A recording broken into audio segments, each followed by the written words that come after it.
नमस्ते स्टूडेंट्स, आइए आज हम फिर चर्चा करते हैं हमारा चैप्टर नंबर फर्स्ट समुच्चय सेट की बात करते हैं। स्टूडेंट्स, समुच्चय में हमने पढ़ा था स्टूडेंट्स कि समुच्चय क्या होता है, समुच्चय के लिखने के प्रकार कितने कितने होते हैं, यूनियन क्या होता है, इंटरसेक्शन क्या होता है, पूरक समुच्चय क्या होता है, और साथ ही हमने ये भी पढ़ा था कि इन समुच्चय के बारे में यानी इन पर आधारित समस्याओं का कैसे हल करते हैं। हमने एक सूत्र पढ़ा था स्टूडेंट्स, वो सूत्र था हमारे पास में कि दो समुच्चयों के यूनियन में सदस्यों की संख्या कैसे फाइंड आउट करते हैं। उन दोनों के अलग अलग सदस्यों की संख्या का योग माइनस दोनों के कॉमन सदस्यों की संख्या। यदि यहां पर जो समुच्चय है वो तीन होते स्टूडेंट्स, तो तीन के यूनियन का हमें यदि सदस्यों की संख्या चाहिए तो उसका सूत्र होता है तीनों के, मेरी भाषा में सुनना, तीनों के सदस्यों की संख्या का योग माइनस क्रमशः क्रमागत दो के इंटरसेक्शन का, माइनस क्या करेंगे, क्रमागत दो का इंटरसेक्शन माइनस करेंगे, और जो हमारा थर्ड है, सॉरी तीनों का जो इंटरसेक्शन है उसको वापस प्लस करेंगे। ये हमारा तरीका होता है किन्हीं तीन समुच्चयों के यूनियन में सदस्यों की संख्या ज्ञात करने का। यहां तक का मैटर हमने पढ़ लिया था। उम्मीद करता हूं कि आपको अच्छा लगा होगा, समझ में आया होगा, और यदि समझ में आया है, अच्छा लगा है, तो फिर कॉपी में काम करना स्टार्ट कर दें और इसका वेट नहीं करें कि मैं अभी तो रिजल्ट ही आया है और अभी मैं सोचूंगा। जो ये सोच रहे हैं बहुत पिछड़ जाएंगे, क्योंकि देखिए पहले जब स्कूल्स ओपन होते थे वो हाफ जून में होते थे, यानी आप 1.5 मंथ तो वैसे भी लेट हो गए हो। अभी आपकी मानसिकता बनेगी, यदि आप आज से अपनी क्लास स्टार्ट करते हो तो आगे वाले 5, 7, 10 दिन तक तो आप रूटीन में आओगे। दैट मीन्स आप नियर अबाउट 2 मंथ लेट हो गए हो। काम उतना ही होना है। आपके दिमाग में ये है कि मान लो हम प्रमोट हो जाएंगे लास्ट ईयर की तरह, कोई दिक्कत नहीं, प्रमोट भी हो जाओगे, ये भी मान लिया, बट आपने सीखा क्या, क्या पाया, क्या गेन किया। 12th का तो एग्जाम होना है। जब नेक्स्ट ईयर आप 12th की प्रिपरेशन करोगे तो वहां आपको बहुत बड़ी दिक्कत आएगी कि उस बड़ी दिक्कत को आप फेस नहीं कर पाओगे। जब बेसिक आपका 11th में क्लियर नहीं होगा तो आप आगे न 12th को ढंग से पढ़ पाओगे, न आपकी आगे की पढ़ाई को रेगुलर कर पाओगे, क्योंकि 11th पूरे आप जो जिस भी आप मंजिल को बनाना चाह रहे हो, आप जिस तरह का, यानी आप साइंस को यदि फॉलो करते हो तो साइंस में आप जिस तरह का अपना करियर बनाना चाहते हो, उस फ्यूचर के लिए, उस करियर के लिए आपको जो बेसिक नींव रखनी है वो अब इसी साल रखनी है। ये नींव जितनी अच्छी, मजबूत और सॉलिड होगी, आपका भवन उतना ही अच्छा बनेगा, आपका टारगेट उतना ही अच्छा आपको मिलेगा, आपको उतनी अच्छा अचीवमेंट मिलेगा, आपकी खुशियां है वो उतनी बड़ी होगी जितनी बड़ी आपकी आज नींव होगी। स्टूडेंट्स अच्छी तरह सुन लें, आपको अलग अलग व्यक्ति अलग अलग तरह की राय देते हैं। मैं तो आपको छोटी सी भाषा में कहूं कि जिस व्यक्ति ने अपनी छोटी वाली अंगुली का कभी ऑपरेशन नहीं करवाया हो, कभी इसके टाका भी नहीं लगवाया हो, वो आपको बाईपास सर्जरी करवाने की सलाह दे सकता है, क्योंकि समाज में ऐसे लोग खूब मिलेंगे जो आपको हर तरह की सलाह दे। काम वो करिए जिसमें फ्यूचर हो, काम वो करिए जिसमें आपको आनंद आता हो, काम वो करिए जिसमें आपको मजा आता हो, जो आपको खेल लगता हो। If you want to play with anything then you do it.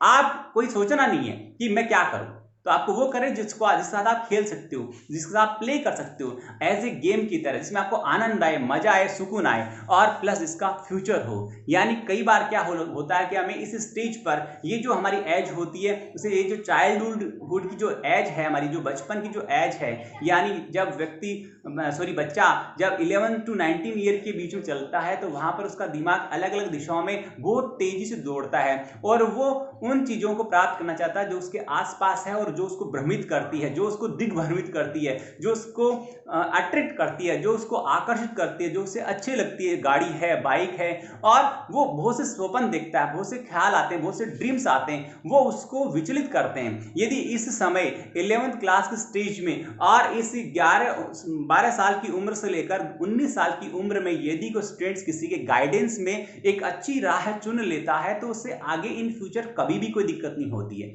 अभी आपको अनेक लोग राय देने वाले मिल जाएंगे। अभी कोई कहेगा आप ये ले लो, कोई कहेगा आप ये ले लो, कोई कहेगा आप ये करो। उनसे आप भ्रमित नहीं हुए। मैं आपको बताऊं कि अभी जो आप काम कर रहे हो वो काम सोच समझ के करो। और यदि आप साइंस, मैं कर रहा हूं साइंस स्ट्रीम आप चुन रहे हो, you are best of the person, और आपने बहुत बेस्ट पाथ चुना है, बहुत बेस्ट स्ट्रीम चुनी है, because the future of all streams are bright, but the future of science is always be bright, हमेशा ब्राइट रहेगा। और the shining of the its future is वो, मैं ये कहना चाहूंगा सीधी सी भाषा में कि साइनिंग की मीनिंग यह है कि इसका जो आगे हर दिन प्रतिदिन जो इसकी अप्रोच है, जो उसका अचीवमेंट्स है, वो हमेशा बढ़ता जाएगा, और आपकी मेहनत करने का जो तरीका है वो भी अच्छा होगा। एक साइंस का बच्चा यदि सीरियसली पढ़ता है तो उसकी मेहनत करने का तरीका, उसकी काम करने का तरीका हमेशा बाकी लोगों से अलग होता है। आप आइडेंटिफाई कर सकते हो कि ये बच्चा साइंस स्ट्रीम का है, क्योंकि यदि आप साइंस में अच्छे से मेहनत करते हैं तो आपका फ्यूचर भी ब्राइट है, आपकी मेहनत करने की जो कैपेसिटी है और आपकी आदत है, जो हैबिट है, वो भी अच्छी हो जाती है। प्लस इन फ्यूचर आप कभी भी दूसरी दिशाओं में नहीं सोच सकते, क्योंकि देखिए आप, एक हॉर्स होता है, घोड़ा होता है, बहुत पावरफुल होता है, सबसे पावरफुल होता है, इसलिए हर पावर का नाम हॉर्स पावर से रखा गया है। एक घोड़ा है, इतना पावरफुल होता है, और पर उसके यहाँ पर क्या, आंखों के ऊपर दो ऐसे पट्टी बांध देते हैं, देखा होगा आपने, ऐसे ऐसे दो लगा देते हैं। क्या हुआ, उसका मीनिंग क्या है कि उसका ध्यान इधर उधर नहीं भटके, केवल उसका ध्यान किस पर रहे, अपने रास्ते पे, अपने टारगेट पे रहे, और उसका ध्यान टारगेट पर ही रहता है, और वो इतना तेजी से चलता है, इतना फास्ट चलता है कि वो सेकंडों में उस व्यक्ति को उसके टारगेट तक पहुंचा देता है। इसका मीनिंग यानी साइंस वाला बच्चा भी एज ए हॉर्स होता है, एज ए हॉर्स की तरह दौड़ता है, यानी उसका ध्यान सिर्फ उसके टारगेट पे रहता है, उसे आसपास से कुछ नहीं दिखता। कोई कितना भी आकर दिक भ्रमित करे उस पर कोई फर्क नहीं पड़ता, कोई भी आकर कुछ भी कहे, उसका टारगेट जो उसने तय कर लिया है, चुन लिया है, वो उसी पे काम करता है। इसलिए आपको मेहनत करनी है तो एज ए हॉर्स करिए, एज ए टारगेट आपको उस काम को लेकर चलिए, और आपको अपनी स्ट्रीम में बन के रहना है। और जो जिसको लगता है कि मैं 60% के नियर अबाउट हूं, जरूरी नहीं, आप 10th के परसेंट ही केवल तय नहीं करता कि आप साइंस स्ट्रीम ले सकते हो। आपकी एबिलिटी, आपकी पावर, आपकी स्टेमिना तय करती है कि आप साइंस ले सकते हो। यदि आप इन फ्यूचर स्टेमिना के साथ पढ़ सकते हो, स्टेमिना के साथ यदि आप आगे बढ़ सकते हो, और मेहनत करने का आप में जुनून और जज्बा है, तो आप 101% साइंस स्ट्रीम चुनिए, और साइंस स्ट्रीम में आपका फ्यूचर बहुत ब्राइट होगा।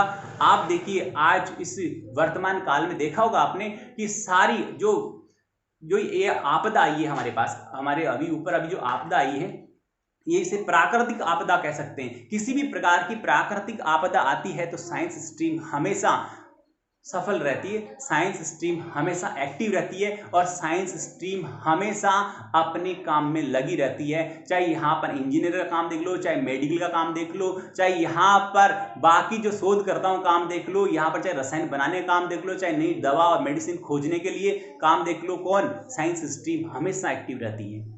उसमें चाहे फिजिक्स हो, उसमें चाहे मैथ हो और चाहे बायो हो, वो स्ट्रीम हमेशा एक्टिव रहेगी, हमेशा। इन फ्यूचर कभी भी उसका डाउनफॉल आने का कोई चांस नहीं है। इसलिए मैं आपको फिर से कहता हूं, you should choose the science stream and go with your potential. Students, हम इसके आगे बढ़ते हैं कि कल हमने जो पढ़ा था उसके कुछ एग्जाम्पल और मैं देखता हूं, यदि सुपर हैं, आपके लिए जरूरतमंद है, तो उन एग्जाम्पल को आपके लिए रखूंगा, उसके बाद मैं आपको आगे ले चलता हूं। तो आइए स्टूडेंट, हम अब आज करेंगे हमारा एक्सरसाइज 1.1।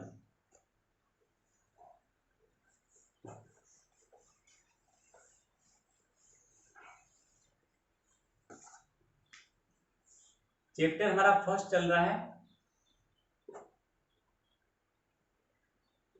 और उसमें हम एक्सरसाइज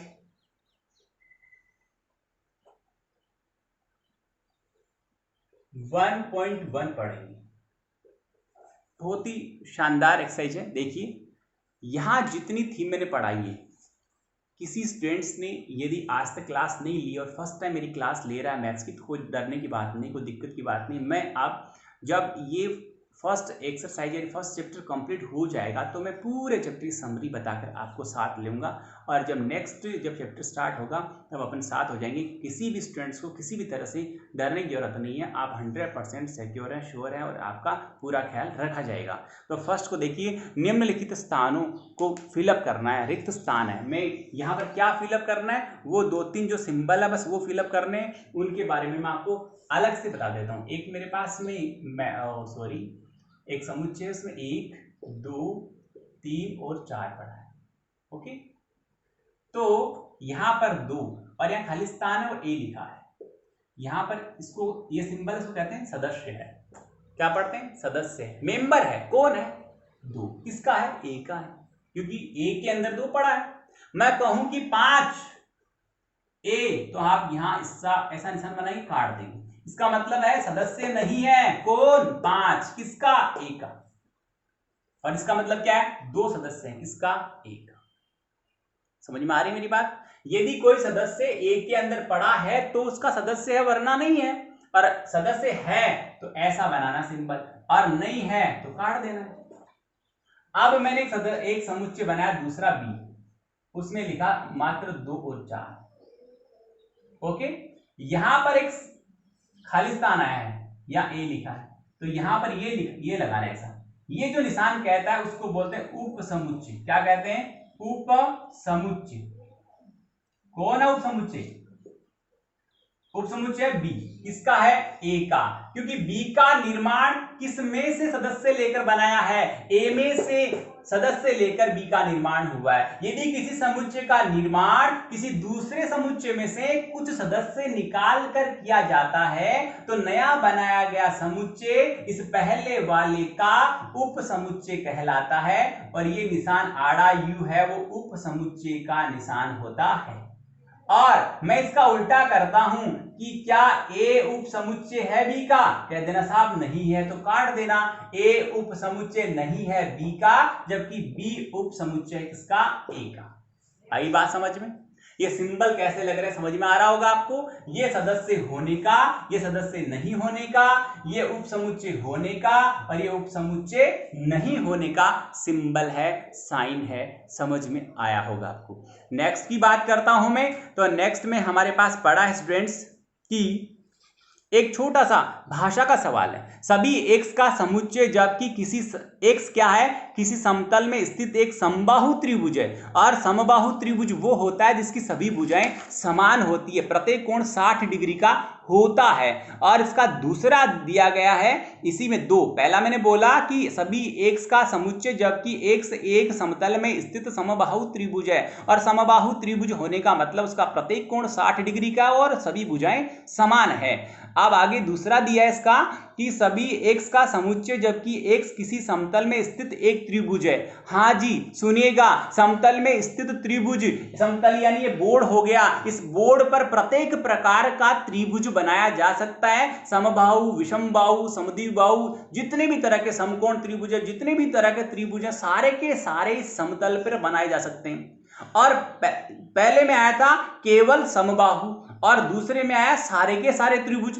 ध्यान दीजिए मेरी बात, दूसरे में आया सारे के सारे त्रिभुज। दूसरे में कहा है कि समतल पे बना एक त्रिभुज, समतल पे बना एक त्रिभुज मतलब सारे प्रकार के त्रिभुज उस समुच्चय में पड़े हैं। और पहले वाले में क्या पढ़ा था, केवल समबाहु त्रिभुज पढ़ा था। तो क्या समबाहु त्रिभुज इस आगे वाले समुच्चय में नहीं पढ़ा है? यह समबाहु भी पढ़ा है, विषमबाहु भी पढ़ा है, यहाँ पर समकोण भी पढ़ा है, न्यून कोण भी पढ़ा है, अधिक कोण भी पढ़ा है। सारे प्रकार के त्रिभुज उस आगे वाले समुच्चय में पढ़े हैं। और इस पहले वाले में सिर्फ क्या पढ़ा है, समबाहु त्रिभुज पढ़ा है। तो क्या पहले वाला समुच्चय आगे वाले का उपसमुच्चय नहीं है? हाँ जी है, क्योंकि पहले वाले समुच्चय के सदस्य आगे वाले में से लेकर ही इसे तैयार किया गया है। जब कोई समुच्चय किसी दूसरे समुच्चय के दूसरे समुच्चय में से सदस्य लेकर बनाया जाता है तो जो नया बनाया गया है उसको उप समुच्चय कहते हैं, और जिसमें से सदस्य लिए गए उसे अधि समुच्चय कहते हैं। ध्यान दीजिएगा, अधि, यहां पर ए आएगा, वो अधि समुच्चय है,